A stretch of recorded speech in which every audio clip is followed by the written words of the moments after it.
અમદાવાદના રાંચરડા ગામે હનુમાનજી મંદિરનો પ્રાણ પ્રતિષ્ઠા કાર્યક્રમ યોજાયો। આ પ્રાણ પ્રતિષ્ઠા કાર્યક્રમમાં મોટી સંખ્યામાં ભક્તો ઉપસ્થિત રહ્યા। મંદિરમાં હનુમાનજી વિશ્રામની મુદ્રામાં બિરાજમાન છે। હનુમાનજીની 2 ટનની વજનની મૂર્તિ સ્થાપિત કરવામાં આવી છે। હનુમાનજીનું આ પ્રકારનું આ દેશમાં ચોથું મંદિર છે। આજે બાબા નીમ કરોલી બાબાના આશીર્વાદથી પૂરા આખા હિન્દુસ્તાનનો ચોથો દિવ્ય એવું મંદિર જ્યાં હનુમાનજી વિશ્રામ કરતીની અવસ્થામાં છે।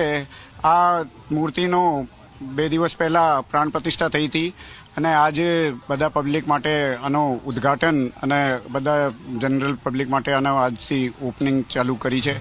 અને આ પ્રસંગમાં બધા અમદાવાદના જેટલા પણ 1008 મહામંડલેશ્વર અને 400થી વધારે સાધુ સંતો પરમ દિવસે પ્રાણ પ્રતિષ્ઠામાં હાજર હતા।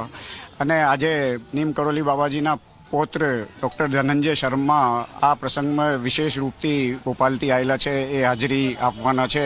2 ટનની મૂર્તિ છે અને સિદ્ધપુરમાં ભાવેશભાઈ સોમપુરા દ્વારા આનું નિર્માણ કરાયેલું છે અને 2 મહિનામાં 25થી વધારે કારીગરો સતત મહેનત કરીને આની મૂર્તિની સ્થાપના કરી છે।